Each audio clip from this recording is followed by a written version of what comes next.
बिस्मिल्लाहिर्रहमानिर्रहीम। तो कल की क्लास में बेटा लेसी की बुक्स में हम नोट्स टू द अकाउंट का सेक्शन कंप्लीट कर चुके हैं। आज हम वही लेसौर की बुक्स में करने जा रहे हैं। तो यहाँ पर मैं नोट का रेफरेंस दे देता हूँ। फॉर एग्जांपल नोट नंबर 16, यहाँ भी मैंने नोट नंबर 16 बोल दिया। ठीक है, तो अब मैं यहाँ पर आपके सामने वही क्वेश्चन है हमारा जो कल हमने लेसी की बुक्स में किया था, आज हम लेसौर की बुक्स में करते हैं। लेसी की बुक्स में लीज ऑब्लिगेशन थी, लेसौर की बुक में फाइनेंस लीज रिसीवेबल्स हैं। तो आसानी हो जाएगी, हमें समझने में काम जल्दी हो जाएगा क्योंकि हमने क्वेश्चन पहले भी सॉल्व किया हुआ है, डेटा हमें याद है सबको, क्वेश्चन ऑलरेडी सॉल्व्ड है। तो ये लेक्चर पहले हमारा हुआ था, अगर आपको याद हो। तो ये लेक्चर कब हुआ था ये मैं आपको बता देता हूँ। ठीक है, ये लेक्चर हुआ था हमारा 19 अप्रैल को। तो अगर कोई ये लेक्चर दोबारा देखना चाहता है कि भाई ये सारी ट्रांजैक्शन, ये सारी एंट्रीज कब परफॉर्म हुई थी, तो 19 अप्रैल वाला लेक्चर रेफर कर सकता है। 19 अप्रैल का लेक्चर देख सकते हैं आप लोग। अगर आपको नोट डायरेक्ट समझ नहीं आ रहा तो पहले आप क्या करेंगे, सारी ट्रांजैक्शन देखें 19 अप्रैल के लेक्चर में, देन आप उसको क्या करें, नोट फॉर्म में ले आए वापस।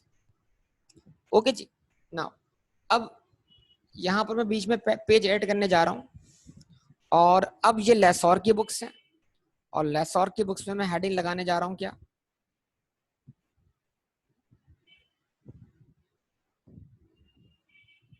Orange tree limited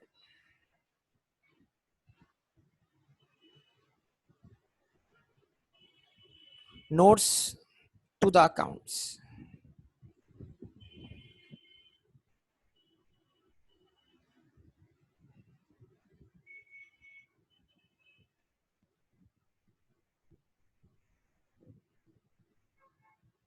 For the year ended 31 December.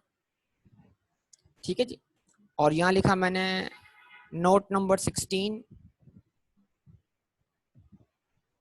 Finance lease receivables, in short FLR। ठीक है,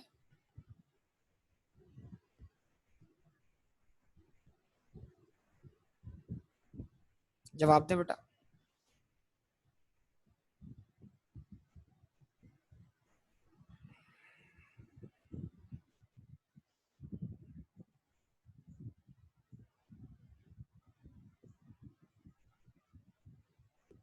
दो ईयर्स हमारे पास हैं।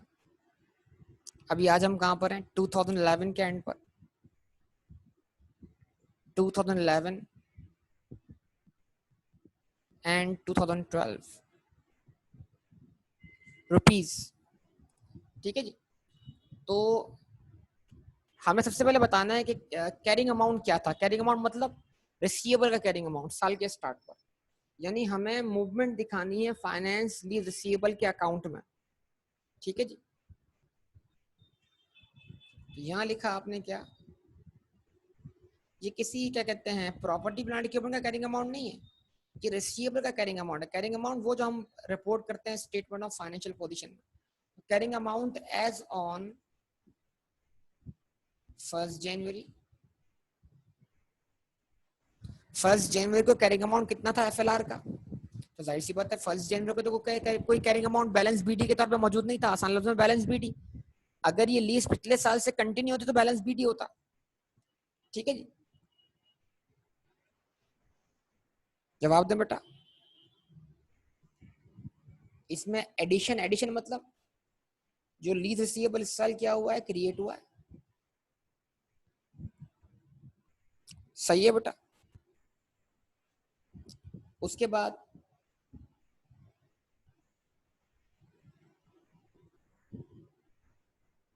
फाइनेंस इनकम, जो इंटरेस्ट ड्यू हुआ है उससे लीज रिसीवेबल में क्या हुआ है, इजाफा हुआ है। और उसके बाद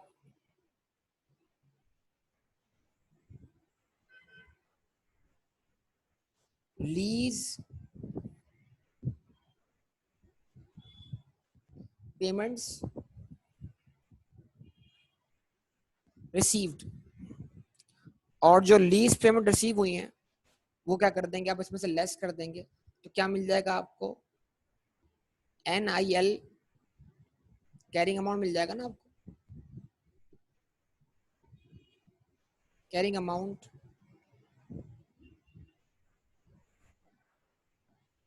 एज ऑन 31 दिसंबर। जवाब देंगे बेटा सब लोग, याद है आप लोगों को बेटा, रिस्पॉन्स करें सब लोग प्लीज बेटा।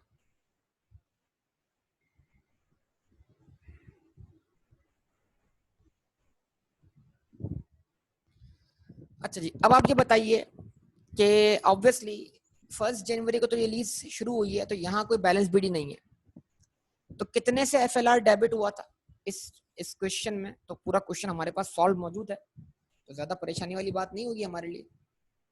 जब एंट्रीज बनी थी तो हम सब जानते हैं, एंट्री बनते वक्त जो FLR था, ग्रॉस अमाउंट देखें FLR का तो 2,80,000 से FLR डेबिट हुआ है, लेकिन उसके अगेंस्ट UFI कितने से क्रेडिट हुई है, 70,000 से। तो नेट अमाउंट बेटा FLR का कितने से डेबिट हुआ था, नेट अमाउंट बताइए, नेट FLR कितने से क्रिएट हुआ था।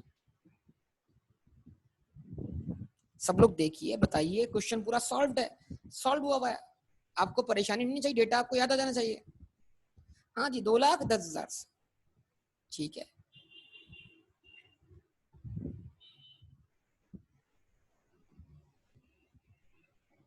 तो क्या करेंगे, आप बोलेंगे भाई एडिशन हुआ 2,10,000 से FLR क्रिएट हुआ। अच्छा जी, अब बताइए इस साल कितना इंटरेस्ट ड्यू हुआ, इस साल कितना इंटरेस्ट ड्यू हुआ, बोलिए इस साल कितना इंटरेस्ट ड्यू हुआ।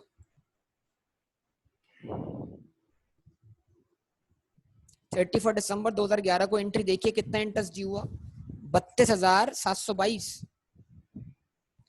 2,10,000 का 15.5819%, याद होगा, याद है सबको या भूल चुके हो बेटा।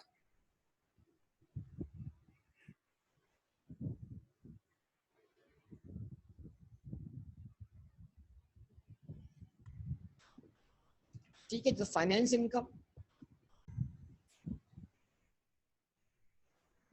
32,722। लीज पेमेंट कितनी रिसीव हुई,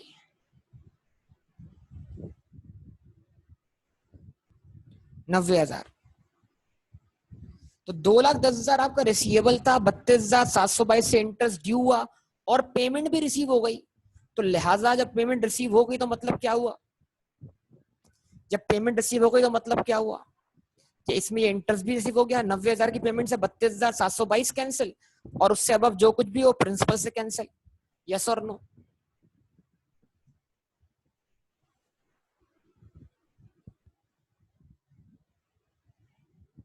ऐसे ही बताइए बैलेंस क्या है, बैलेंस क्या है।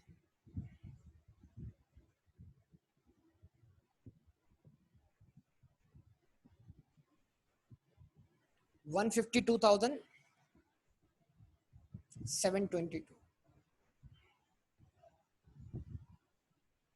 ठीक है जी। अच्छा, इसमें से एक चीज और कर लेंगे ना। अच्छा, 152,722 ये आपका क्या है, टोटल FLR है। इसमें से लेस करवा दें क्या, अगर इसमें से लेस करवा देंगे करंट मेच्योरिटी,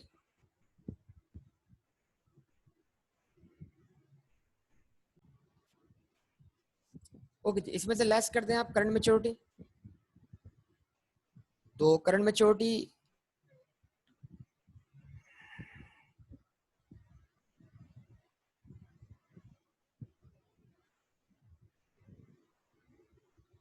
करंट मेच्योरिटी कितनी है बताइए,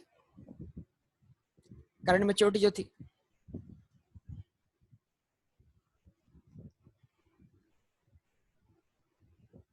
अगर मैं चला जाऊं जो मैंने शेड्यूल बनाया होगा ऑब्वियसली,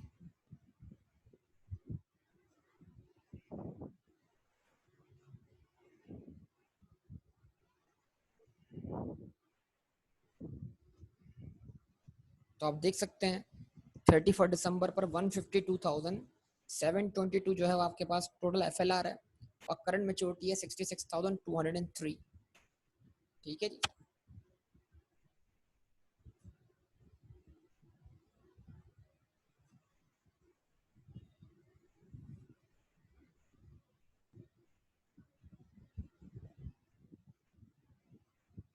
तो इसमें से आप लेस करवा दें करंट मैच्योरिटी 66,203, तो क्या मिल जाएगा आपको? Non current portion. तो इस तरह आपने ब्रेक कर दिया इसको, करंट मैच्योरिटी और नॉन करंट पोर्शन। तो 152,000 में से आप 720 में से 66,203 निकाल दें तो क्या बचा आपके पास?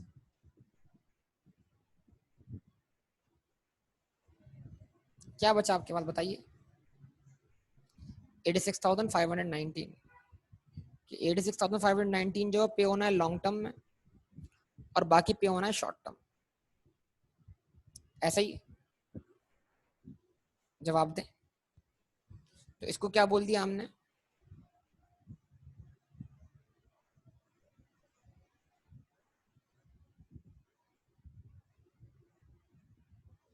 Non current portion.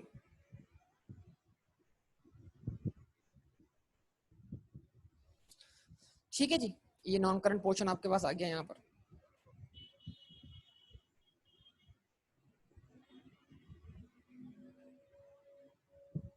इस तरह, लेकिन टोटल जो अमाउंट कैरिंग अमाउंट है हमारे पास, जो टोटल रिसीवेबल है वो कितना है? 152,722। सही है। अब ये 152,722 क्या बनेगा? यहाँ बैलेंस बीडी बन जाएगा।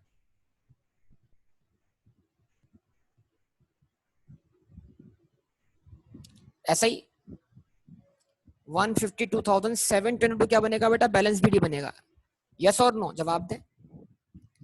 जो एफएलआर का बैलेंस सी डी वो अगले अकाउंटिंग पीरियड के स्टार्ट पर बैलेंस बी डी। यस और नो बोलिए।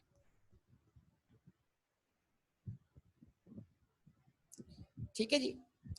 इस साल कोई नई लीज क्रिएट नहीं हो रही है ना, कोई नया एफएलआर मजीद डेबिट नहीं हो रहा। इस साल की इंटरेस्ट इनकम, इस साल की फाइनेंस इनकम, इस साल की फाइनेंस इनकम, ईयर 2 की फाइनेंस इनकम 23,797 एसोसिएट एक्सट्रैक्ट से उठा रहा हूं।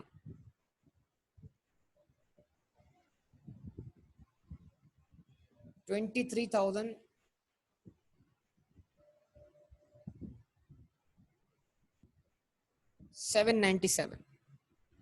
ठीक है जी। और जो लीज पेमेंट रिसीव हुई वो कितनी रिसीव हुई? 90,000।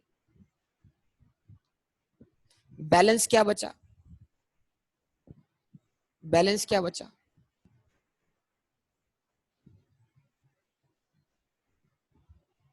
152,000।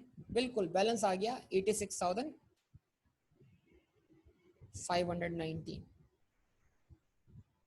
और ये पूरा 86,519 जो है वो हमारे लिए करंट मेच्योरिटी है और हमारा नॉन करंट पोर्शन क्या है यहाँ पर? नील। ऐसा ही है।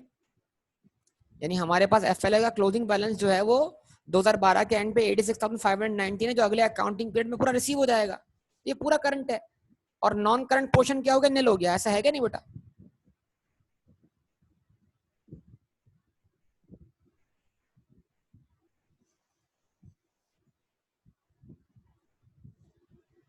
ठीक है। अच्छा जी, अब देखिए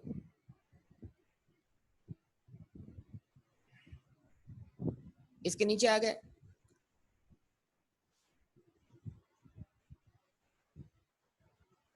16.1 की लगाई हेडिंग।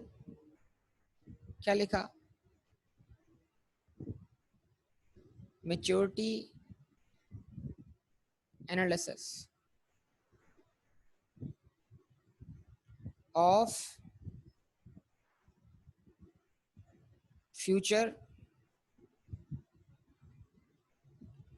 Lease payments. ठीक है।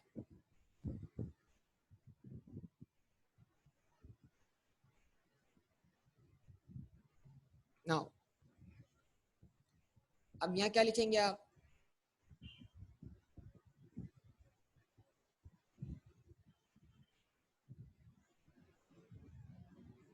ग्रॉस इन्वेस्टमेंट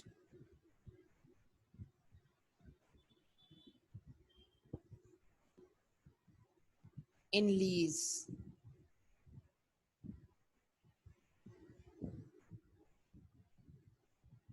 GIL,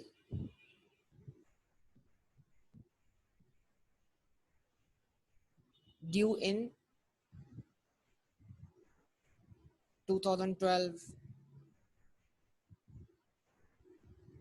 ड्यू इन 2013। तो बताइए जरा 2011 के एंड पर हम हैं, तो 2012 में कितना अमाउंट हमने रिसीव करना है, GIL 90,000।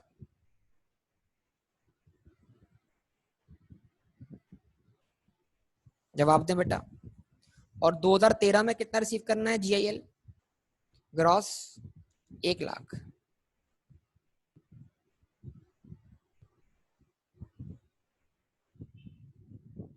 टोटल कर दीजिए इसका, total total 1,90,000।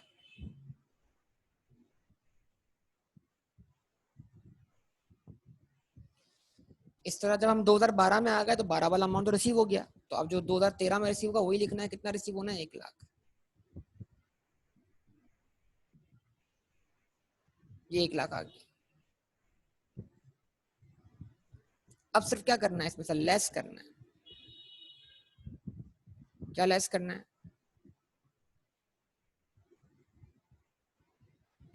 Unearned finance income, UFI, unearned finance income. तो बताइए 2011 के एंड पर UFI अनअर्न्ड फाइनेंस इनकम का बैलेंस कितना है, जवाब दें।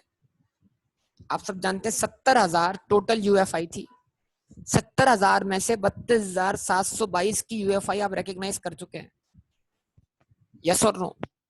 2011 में आपने UFI डेबिट किया 32,722 से और FI क्रेडिट किया, तो रिमेनिंग UFI कितनी बची, रिमेनिंग UFI कितनी, भाई सब बताइए, सब लोग रिस्पॉन्स कीजिए, रिमेनिंग UFI कितनी बची, 37,278। जबरदस्त, 37,000।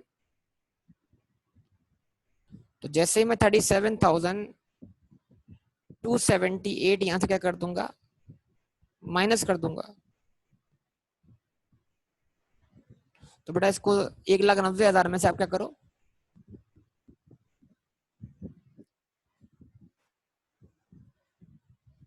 माइनस करो 152,7। ये आपका NIL का बैलेंस क्या हो गया बेटा, वेरीफाई हो, ठीक है। अब उसके बाद 2012 में 37,278 में से 37,278 में से 23,797 की मजीद UFI क्या हो गई, अनअर्न्ड से अर्न हो गई। तो जरा बताइए अब 2012 के एंड पर UFI का बैलेंस कितना है, 2012 के एंड पे UFI का बैलेंस कितना है, बताइए सब लोग।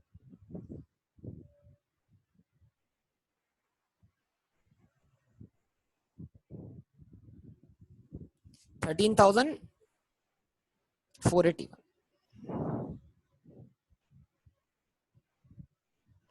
तो जैसे ही मैंने 13,481 क्या किया, लेस किया, क्या बचा, 86,000।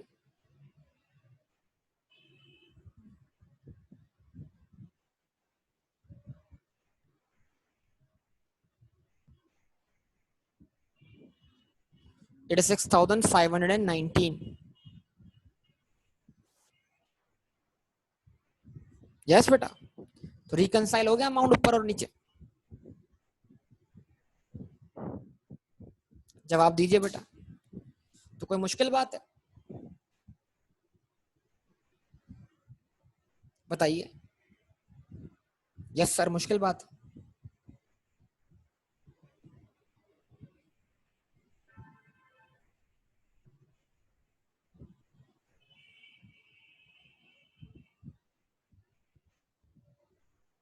ठीक है। अच्छा, अब इसमें एक चीज और क्या कर दें, वो बस फाइनेंस इनकम के लिए है।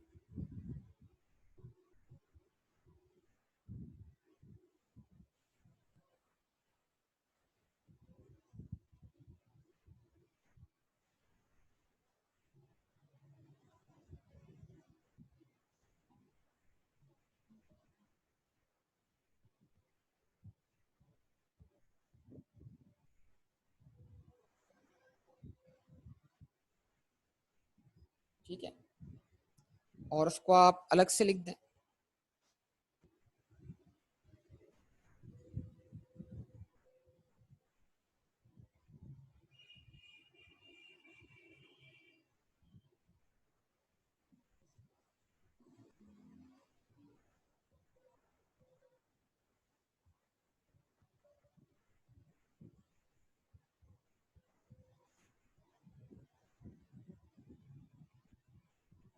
Sixteen point two. ओके, लिखें आप profit before tax.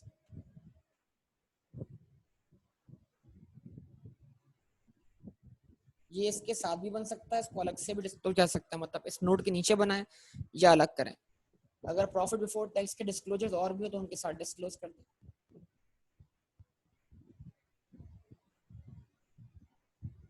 Profit before tax.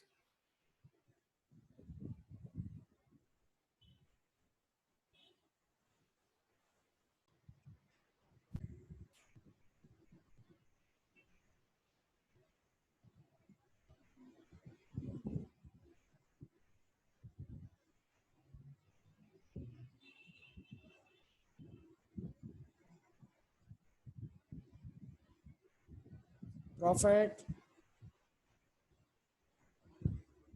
Before tax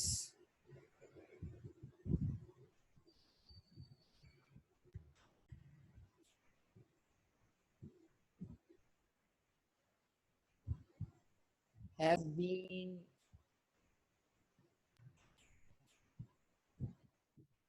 stated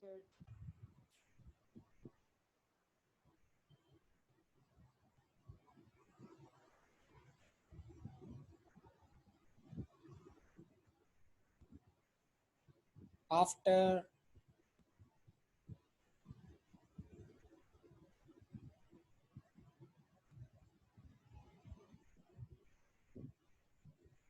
taking into account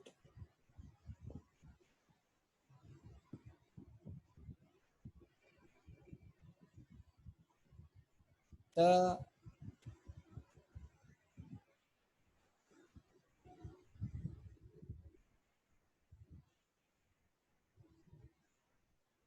following: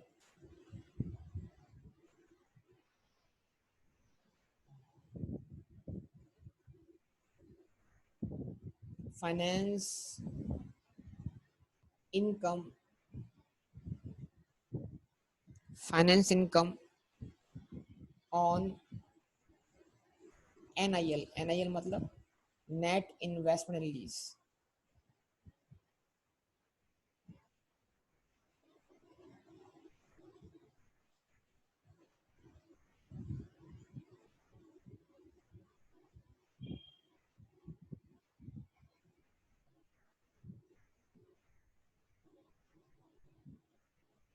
finance income on NIL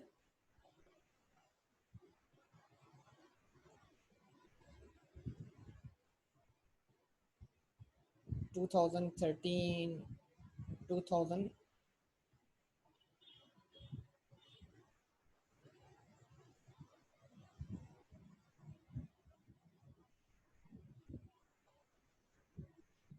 2013 2012 2011। अब आप बताइए मुझे 2011 की फाइनेंस इनकम कितनी है? 37,722। उसके बाद 2012 की फाइनेंस इनकम कितनी है? 23,797।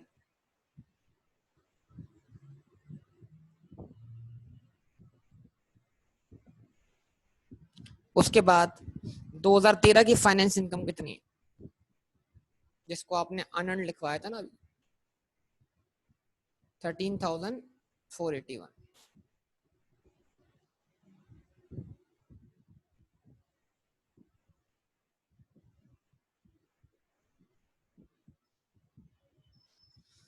तो बेटा ये हैं आपके लिए लेसोर की बुक्स में नोट्स, ठीक है।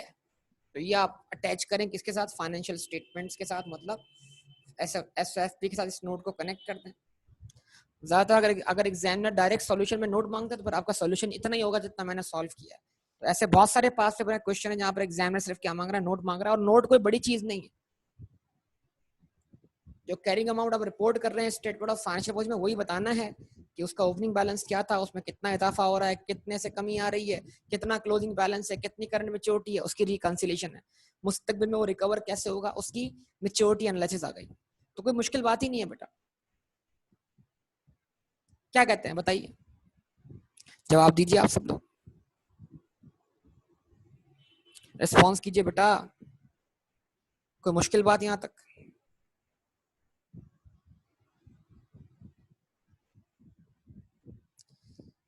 सबसे बात कर रहा हूँ, विदात तो बिल्कुल बोल रहा है बेटा। तो बन जाएंगे अब ये लेसोर का नोट भी हो गया, नोट सारे आप ऐसे ही बनने हैं।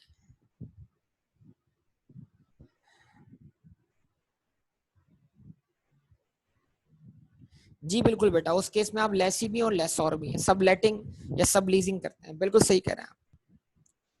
फिर लेसी की हैसियत से भी नोट्स बनेंगे और लेसोर की हैसियत से भी बनेंगे। वो इस तरह के, देखो अभी थोड़ा सा उसके लिए टाइम है, मुझे पता है इस तरह के क्वेश्चन के लिए हम मेच्योर कब होंगे, जब हमारा मूड होगा एग्जाम का, है ना। तो ये जो एक ऐसा सिनेरियो जिसमें सब कुछ कवर हो जाए, ऐसे क्वेश्चन हम छोड़ देते हैं, आपको पता है कब के लिए, कि भाई एक दिन उठाएंगे और कर लेंगे इसको, दिमाग रोशन हो जाएगा उस दिन। क्या ख्याल है? आप अपनी तरफ से करना चाहे कर सकते हैं, कोई एतराज नहीं है मुझे।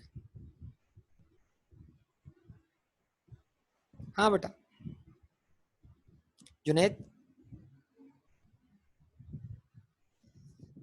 अच्छा,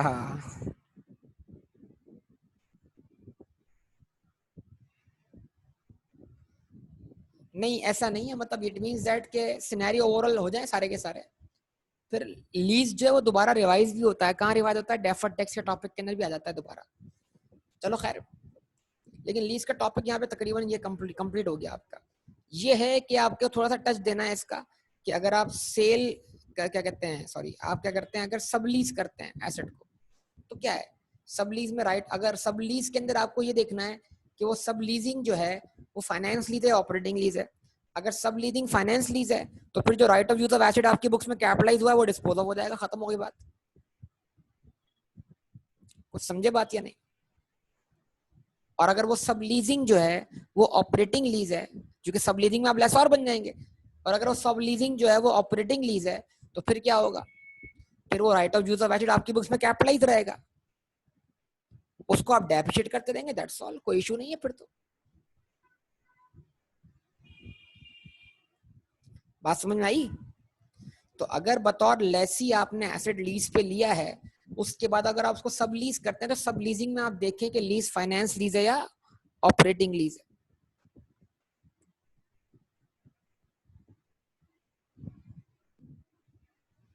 जवाब दें बेटा, सब लोगों से पूछ रहा हूं, या तो लिखने में मसरूफ है, जवाब नहीं दे रहा कोई भी।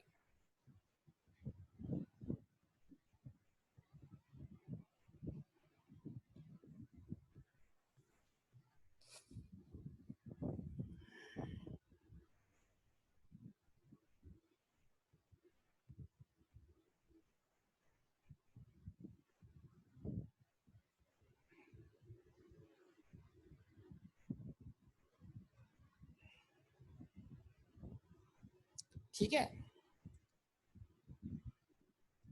अब अगला सवाल जायंट वाला सवाल।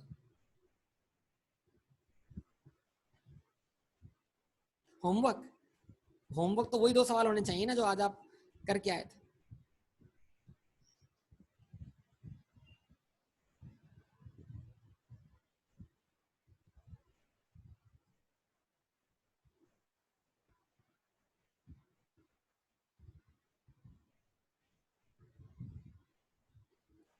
मैं तलाश करता हूँ जायंट वाले सवाल को।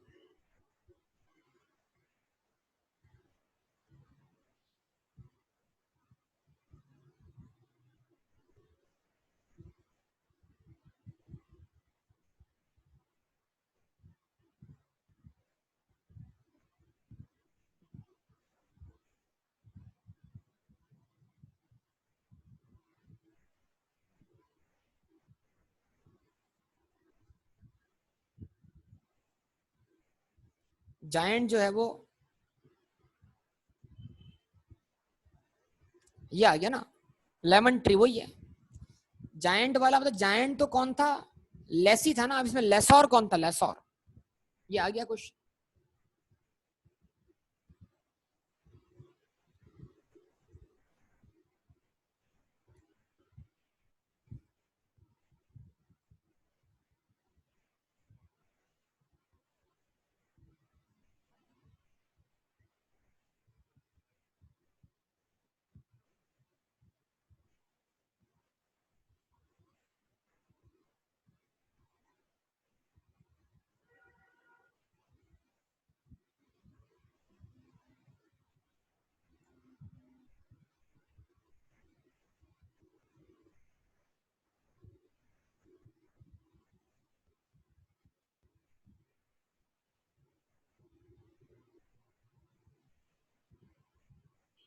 ठीक है जी, ये पेयर ट्री लिमिटेड वाला है। ये रहा क्वेश्चन आ गया पेयर ट्री लिमिटेड वाला। तो जरा इसके नोट्स बना लेते हैं।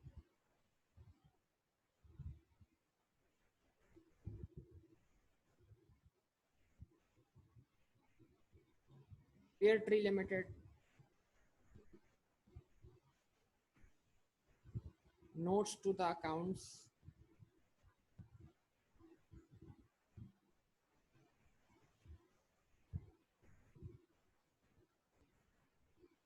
for the year ended 31 December। ठीक है जी। Note number 16,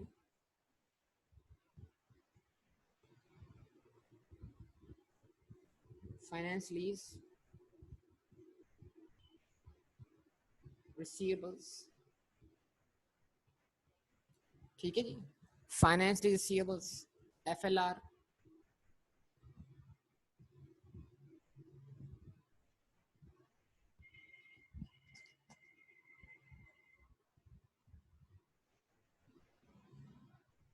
to 2011 rupees. ठीक है जी। बैलेंस लिख दें आप या कैरिंग अमाउंट लिख दें। Balance as on 1 January. ठीक है जी।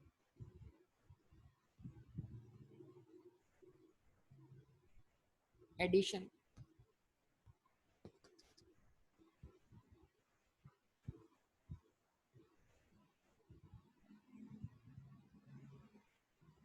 Finance income,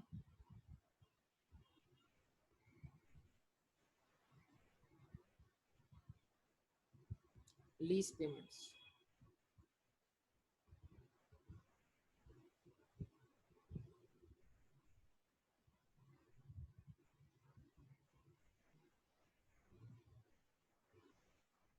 balance as on 31 December.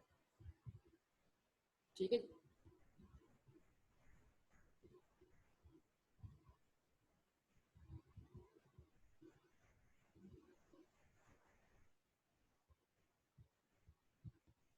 ठीक है जनाब, अब यहाँ पर ही आपके सामने आ गया, इसको देख लें जरा। अब वही बात है, एंट्रीज बनी थी तो इधर भी FLR कितने से क्रिएट हुआ था बेटा, साल के स्टार्ट पे तो कोई बैलेंस नहीं था, बताइए सब लोग बेटा। एडिशन कितने से हुआ था? 2,10,000 से। याद है, भूल चुके हैं? एंट्रीज देखते जाइए बेटा।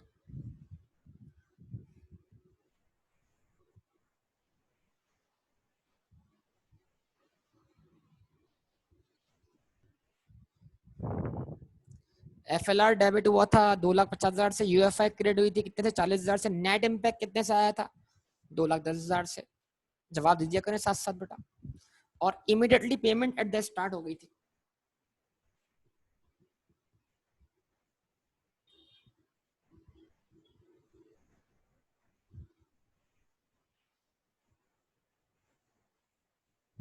अच्छा,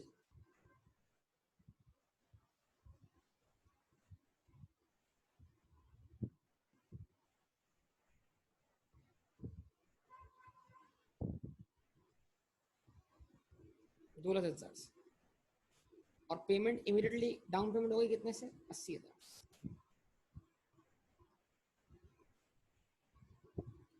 ठीक है जी। फाइनेंस इनकम, फाइनेंस इनकम जिससे आपका FLR बढ़ा, UFI डेबिट हुई।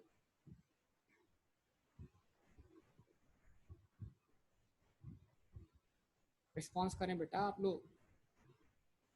फाइनेंस इनकम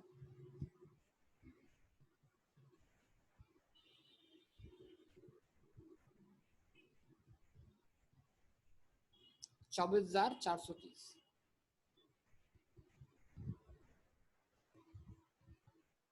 ठीक है, तो 2,10,000 से इमीडिएटली साल के स्टार्ट पर 80,000 की पेमेंट लेस हो गई, लेकिन 24,430 जो थी वो फाइनेंस इनकम इसमें आके ऐड हो गई, लेकिन वो रिसीव नहीं हुई। तो जो हमारा NIL है वो अब प्रिंसिपल विद इंटरेस्ट के बराबर है। बताइए बैलेंस कितना है?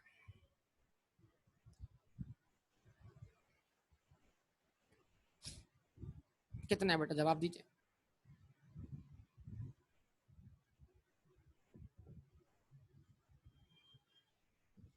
154,430।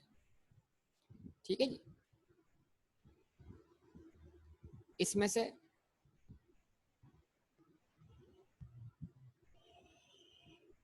इंटरेस्ट अगर रिसीवेबल क्या कर देंगे आप? लेस कर देंगे।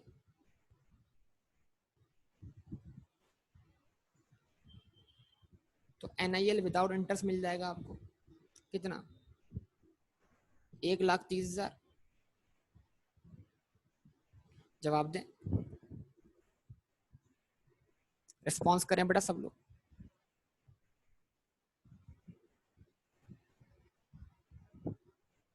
यस।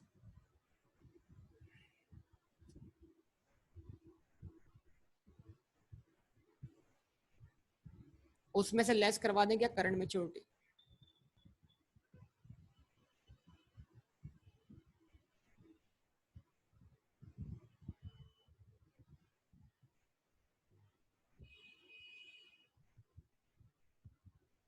कितनी है करंट मेच्योरिटी बेटा? 55,570।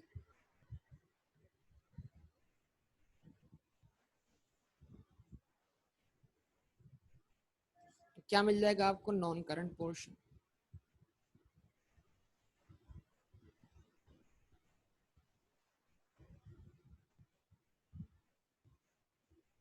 कितना?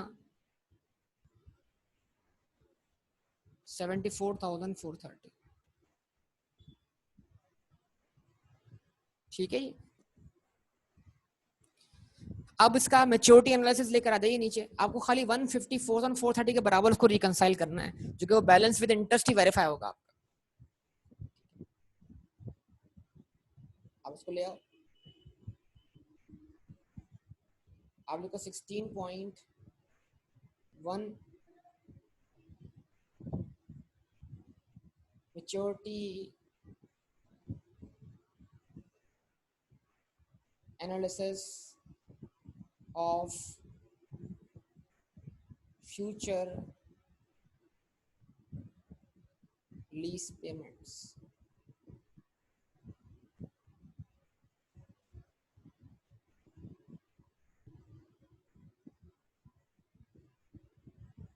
ठीक है, उसके बाद जल्दी लिख रहा हूँ in short,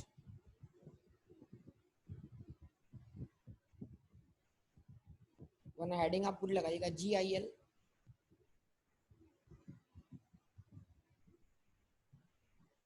due in 2012, due इन 2013। जरा बताइए कितना GIL ड्यू है 2012 में? 80,000। कितना GIL ड्यू है बेटा 2013 में? 80 और 10 90,000। क्वेश्चन आपको याद होना चाहिए, अदरवाइज आप इस लेक्चर को रेफर कीजिए। ये लेक्चर कौन सी डेट पर है? ये लेक्चर हुआ था 21 अप्रैल को। तो अगर किसी को देखना हो कि भाई ये क्वेश्चन हम कौन सा वाला सॉल्व कर रहे हैं, एंट्रीज दोबारा रिकॉल करनी हो, तो 21 अप्रैल वाला लेक्चर रिकॉल कर ले। ठीक है जी। अच्छा जी, ये कितना बैलेंस हुआ बेटा? 80 और 90 कितना हो जाएगा? 1,70,000। यार मैं खुद ही बोल रहा हूँ, कोई आप में से रिस्पॉन्स नहीं दे रहा है। अब इसमें से लेस करवाएं क्या? UFI इन शॉर्ट लिख दिया मैंने, तो वो बैलेंस आपकी NIL के बराबर आ जाएगा।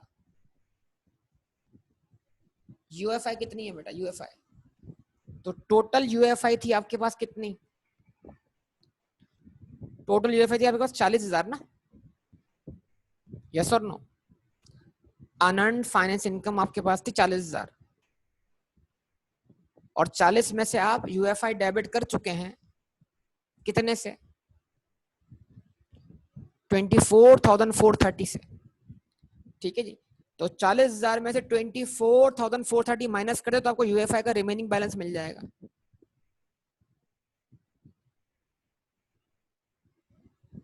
15,570। NIL कितना आया आपके पास?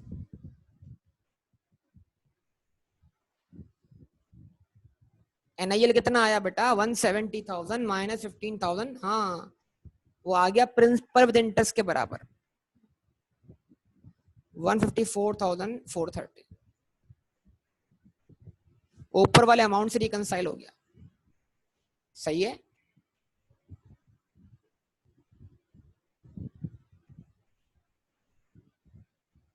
आप चाहें तो यहाँ रेफरेंस दे दें नोट नंबर 16.1 का कि भाई ये 154,430 नीचे रिकंसाइल हो रहा है। जवाब दें बेटा सब लोग, आगे बढ़िए। 154,430 आपका क्लोजिंग बैलेंस था, इसको मान लीजिए अब ओपनिंग बैलेंस।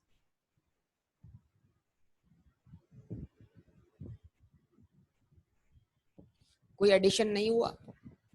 इस साल की फाइनेंस इनकम, ईयर 2 की फाइनेंस इनकम, कोई जल्दी से, ईयर 2 की फाइनेंस इनकम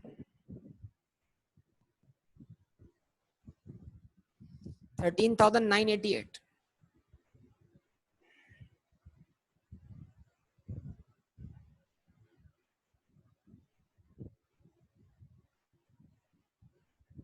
ईयर 2 की पेमेंट 80,000।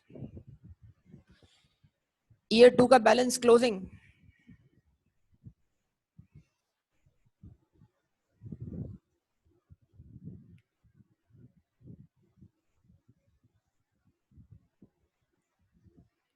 88,418। इसमें इंटरेस्ट रिसीवेबल कितना है? 13,988। तो प्रिंसिपल कितना बचा विदाउट इंटरेस्ट? प्रिंसिपल कितना बचा विदाउट इंटरेस्ट? 74,430। यही हमारी करंट मैच्योरिटी है।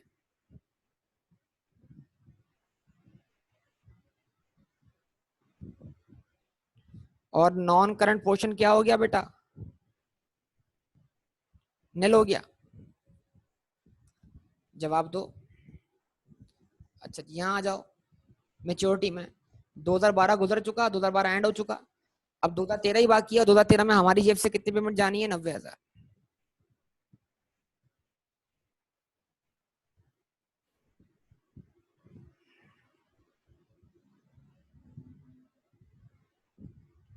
और अब 15,570 में से 13,988 को रिकॉग्नाइज करने के बाद अनअर्न्ड से अर्न्ड बनाने के बाद अनअर्न्ड का बैलेंस कितना बचा आपके पास? 1,582।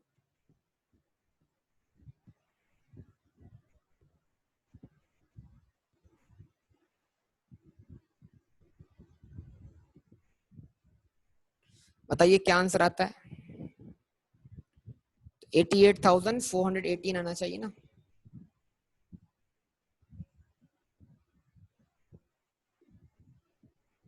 ये ऊपर वाले अमाउंट से क्या हो गया बेटा? रिकंसाइल हो गया, NIL। जवाब दीजिए। कोई मुश्किल बात? ये 2 नोट्स करवा दिए, अब बाकी 2 आप कर लीजिए। बिगनिंग वाला भी करवा दिया, एयर्स वाला भी करवा लिया, हो जाएगा। ये मेरी तरफ से टॉपिक खत्म हो गया। अब पास पेपर्स हैं, कुछ टॉपिक्स हैं, जैसे क्वार्ट्स ऑटो है, उसका आप नोट बना लो, लेसोर का। नेपच्यून का नोट बनना बाकी था। अब जो क्वेश्चन हमने कर लिए थे ना बेटा, जिन जिन क्वेश्चन के पास पेपर के हमने नोट छोड़ दिया था, वो अब नोट्स करके बताओ ना जरा, तब मजा आएगा ना बेटा। नेपच्यून के नोट्स बना दो। अच्छा, क्वार्ट्स के नोट्स बना दो, ठीक है। और वो क्या नाम है उसका, कॉपर लीजिंग के नोट्स बना दो, तब मजा आएगा ना, तब लगेगा तुम्हें कितना आता है सॉल्व करना। कॉपर लीजिंग के नोट्स बना दो, कर लोगे सब कुछ?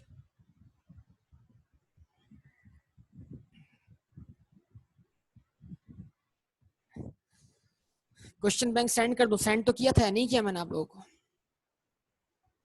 चले मैं सेंड करता हूँ। इसको मैं क्लोज कर रहा हूँ। ओके बेटा, अल्लाह हाफिज।